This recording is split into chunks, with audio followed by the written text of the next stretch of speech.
নমস্কার দর্শক বন্ধুরা, রেড স্পোর্টস বাংলা আপনাদের সবাইকে স্বাগত। আমি দেবাশিস। এই মুহূর্তে আছি আমি মোহামেডান স্পোর্টিং ক্লাবে। আপনারা সবাই জানেন যে অ্যান্ড্রে চেরনিসভ কিন্তু পদত্যাগ করে দেশে ফিরে গেছেন এবং যার দরুন আগামী 16 তারিখে ইস্টবেঙ্গলের বিরুদ্ধে যে আইএসএলে গুরুত্বপূর্ণ ম্যাচ, তাকে কিন্তু খুব সম্ভবত মোহামেডান স্পোর্টিং ডাগ আউটে দেখা যাবে না। সেক্ষেত্রে মেহরাজউদ্দিন, যিনি গত শেষ দুটি ম্যাচে যিনি দায়িত্ব সামলেছেন মোহামেডান স্পোর্টিং দলের, তাকেই কিন্তু দেখা যাবে বেঞ্চে কোচিং করাতে। তো ডেফিনেটলি এটা, তবে যেটা নিয়ে ধোঁয়াশা যেটা হলো যে এমনও বলা হয়েছিল যে অন্যতম ইনভেস্টার্স বাংকারহিলের তরফ থেকে যখন অ্যান্ড্রে চেরনিসভ দায়িত্ব ছেড়ে চলে যান, ফিরে যান দেশে পদত্যাগ করে, কারণ আপনারা জানেন যে একটা স্যালারি ইস্যুতে তিনি কিন্তু কিছুটা বীতশ্রদ্ধ হয়ে তিনি কিন্তু ফিরে যান দেশে। এবং বাংকারহিলের তরফ থেকে এমনও বলা হয়েছিল যে তারা অ্যান্ড্রে চেরনিসভকে বুঝিয়ে তাকে রাজি করানো, তার সিদ্ধান্ত পুনর্বিবেচনা করার জন্য তাকে রাজি করাবে এবং তিনি দিন দশকের জন্য দেশে ফিরে গেছেন এবং আবারও তিনি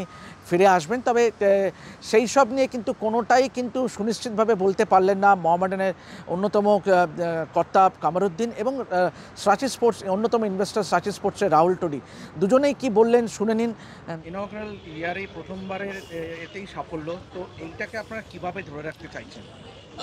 ধরে রাখার প্রতিক্রিয়া তো দেখো নেক্সট সিজনেই চালু হবে, বাট টিমের সঙ্গে যোগাযোগ রাখা, ফার্স্ট সিজনে we created a good core team, এটাও নট ওয়ান সিজন প্লেয়ার্স, এরা আমাদের সঙ্গে আগামী বছরও থাকবে। আমরা এখন বেঙ্গলে অ্যাস্ট্রো টার্ফ পেয়েছি, সো এটা আমাদের হেল্প করবে। আমরা ভাবছি ক্যাম্পস করতে মাঝে মধ্যে টিমকে রেখে, আর একাডেমি, সো দ্যাট বেঙ্গলের এখানকার ছেলে মেয়েরা, ডিস্ট্রিক্টের ছেলে মেয়েরা যেন হকি খেলতে শিখতে পারে আর হকি টেক আপ করতে পারে। যেটা সবাই জানে, আমরাও জানি, এখানকার national sport, Indian national sport. আমরা শুনলাম আমাদের এখানে কি সাকসেস ছিল হকিতে, আমরা শীর্ষে ছিলাম। আজকে আবার হকি মানে Olympic back to back bronze, আমরা আবার শীর্ষের দিকে এগোচ্ছি। আর হকি ইন্ডিয়া লিগ একটা কি বলবো, it was a display of the world's best hockey. তো এটার জন্যে মানে অস্ট্রেলিয়া থেকে, বেলজিয়াম থেকে, নেদারল্যান্ড থেকে, New Zealand, Ireland, great Britain, Argentina, Spain, সব জায়গা থেকে প্লেয়াররা খেলছিল। তো ওখানে বেঙ্গলের জন্যে ভিক্টরি পেয়ে খুব ভালো লাগছে। আমাদের রার বাংলা টাইগাররা দারুণ পারফরমেন্স করেছে, এটাকে কন্টিনিউ করতে হবে। Rahul, it was a very nice gesture on your part, Sachi sports এবং হকি ইন্ডিয়ার তরফ থেকে, হকি বেঙ্গলের তরফ থেকে যেভাবে আপনারা গুরবক্স সিংয়ের, লেজেন্ডারি গুরবক্স সিংয়ের 90th বার্থডেকে আপনারা যেভাবে সেলিব্রেট করলেন, ইট ওয়াজ অ্যান অসপিশিয়াস অকেশন। সেটা নিয়ে এই ভাবনা, এটা অ্যাকচুয়ালি মানে এটা এই ওকেশনটা ওনার সঙ্গে, ওনার বার্থডের সঙ্গে সেলিব্রেট করাটা সত্যি মানে এই ওকেশনটাকে আরও কি বলবো ঝকঝকে তলতলে করে দিল। মানে এমন একটা লেজেন্ডের সঙ্গে মানে মানে আমরা ভাবছিলাম আমি যে 90তে আমরা কেমন হব। To look at him, such an inspiring character for not only for hockey, for inspiration for anybody. যে একটা ফিট থাকা উচিত, অ্যাক্টিভ থাকা উচিত এই বয়সে, he is the prime example. Coach নিয়ে কি আপডেট আছে? কেননা কোচ ছেড়ে চলে গেছিলেন, বলেছিলেন যে কিছুদিনের বিশ্রামে যাচ্ছি, এবং বাংকারহিলের তরফ থেকে বলা হয়েছিল যে কোচের সঙ্গে তারা যোগাযোগ করেছে এবং কয়েকদিন বিশ্রামের পরে তিনি আবার ফিরতে পারেন। তো সামনেই যেহেতু ইস্টবেঙ্গল ম্যাচ 16 তারিখে, এবং গত দুটো ম্যাচে মেহরাজউদ্দিনকে আমরা দায়িত্বে দেখেছিলাম, কিন্তু ফল সেরকম আশানুরূপ হয়নি। তো কোচ নিয়ে কি আপডেট আছে? আদৌ আসবেন না ধরে নেওয়া যায় যে আর হয়ে গেল? কোচ রিজাইন করে গেছে, এবারে রিজাইন করার পরে রিজাইন যে কোচ করেছে সেটা তো রিটার্ন তো ওই নিতে পারে, আমরা তো কেউ নিতে পারবো না, না ইনভেস্টর নিতে পারবে, না ক্লাবের কোনো কর্তা নিতে পারবে।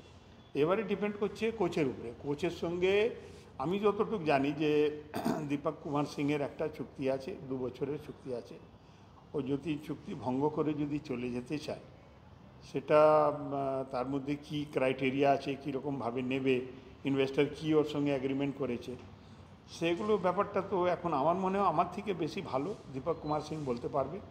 এখানে রাঁচিরও কিছু বলার মতো নেই, কেন ও কোচের ব্যাপারে অতটুকু জানে না। এর জন্যে রাঁচি গ্রুপ কিছু বলতে পারবে কি আমার মনে হয় না। আর আমিও খুব সঠিক জানি না। আমাকে যতটুকু বলা হয়েছিল যে উনি 10 দিনে 8 দিনের বিশ্রামের জন্য গিয়েছেন, উনি চলে আসবেন।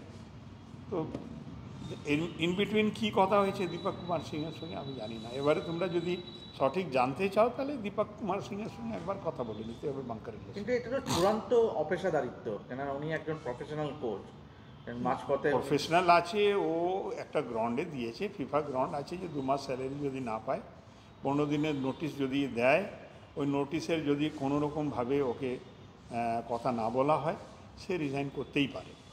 পেশাধারী না পেশাধারী এখানে শুধু কোচকে বললে হবে না। এর মধ্যে যে ও যে একটা নোটিশ দিয়েছিল তার উপরে কোনো সন্ধান নেওয়া হয়নি, ওকে দেখা হয়নি, ওর সঙ্গে কথা বলা হয়নি, কোনো অফিসিয়াল যায়নি, কোনো ইনভেস্টর যায়নি। একটা জায়গা শুধু একজন কোচকে দোষ দেওয়াটা উচিত হবে না। এখানে কিছুটা কমিউনিকেশন গ্যাপ রয়েছে। তা সেটা দীপক কুমার সিংহ বলেছে যে আমাদের একটু ভুলভ্রান্তি হয়ে গেছে, আমি চেষ্টা করছি কথা বলার জন্য। কিন্তু আর মাত্র হাতে কয়েকদিন আছে, 16 তারিখে ইস্টবেঙ্গল ম্যাচে কি আদৌ ওনাকে দেখা যাবে না? মনে হয় না, কেননা আর টাইম কোথায়? আজকে তো 11 তারিখ হয়ে গেল, কালকে 12, 4 দিন সময় আছে। 4 দিনের মধ্যে যে কোনো কোচ এসে তো কোনো খাইয়ে দিতে পারবে না প্লেয়ারকে।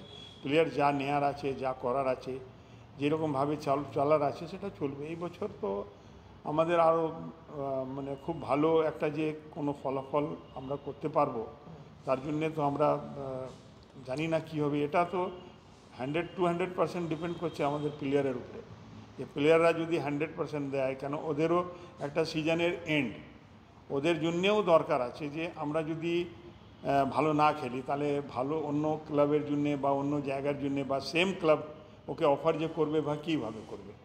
তো এখন ওই একটা স্যালারির ব্যাপারটা ছিল, স্যালারি 1 মাসের হয়েছে, স্যালারি হয়েছে।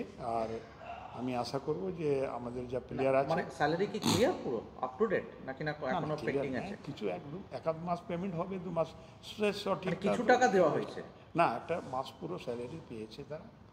আর এখন একটা তো আমাদের মেন কি প্লেয়ার যে আছে ও সাসপেন্ড আছে, কতদিনের সাসপেন্ড হবে ওর, সে কাসিমো, উনিও একটা সমস্যা আছে। সব মিলিয়ে এই বছরটা পুরো আমাদের ইনজুরি সমস্যা, স্যালারি এর মধ্যেই বেরিয়ে গেল। আর আশা করি আগামী বছর আমরা একটা পেমেন্ট প্ল্যান তৈরি করে তারপরে এগোবো, কীভাবে এগোতে হবে। পেমেন্ট প্ল্যানটা আগে হতে হবে। 10 টাকাই আমি যদি দিই তাহলে একটা সময় মতন ওকে দিতে হবে।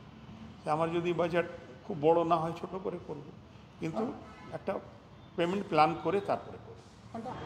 আপনারা শুনলেন যে দুই সাচ স্পোর্টসের রাহুল টোডি এবং মোহামেডানের অন্যতম কর্তা কামরুদ্দিনের মুখে যে পুরো বিষয়টা নিয়ে অ্যান্ডনি চেন্নাইয়ের, এবং পাশাপাশি আরও একটা যেটা সমস্যা মোহামেডান স্পোর্টিংয়ের, সেটা হলো দলের অন্যতম বিদেশি কাশিমভ কিন্তু আগামী ইস্টবেঙ্গল ম্যাচটাই কিন্তু নেই কার্ড সমস্যার জন্য। এটাও কিন্তু একটা বড় ধাক্কা, কারণ আপনারা জানেন যে কাশিমভ খুব একটা গুরুত্বপূর্ণ প্লেয়ার, বিশেষ করে মাঝমাঠে পরিচালনার দায়িত্ব কাশিমভের উপরেই থাকে। তো পারিপার্শ্বিক বিভিন্ন কারণ নিয়ে কিন্তু আইএসএলে সময়টা একেবারেই ভালো যাচ্ছে না। প্রথমবার খেলতে নামা আইএসএলে মোহামেডান স্পোর্টিং, আপনারা জানেন যে এই মুহূর্তে লিগ টেবিলের একদম শেষ স্থানে বিরাজ করছে সাদা কালো ব্রিগেড, 19টা ম্যাচে 11টা পয়েন্ট। তবে আগামী 16 তারিখ ইস্টবেঙ্গল ম্যাচে কতটা অনুপ্রাণিত ফুটবল খেলতে পারে মোহামেডান ফুটবলরা, সেটা সময় বলবে। তো এভাবেই দেখতে থাকুন রেপ স্পোর্টস বাংলা। আমি দেবাশিস আপাতত সাইন অফ করছি রেপ স্পোর্টস বাংলার জন্য, মোহামেডান ক্লাব তরফ থেকে। সঙ্গে থাকুন রেপ স্পোর্টস বাংলা।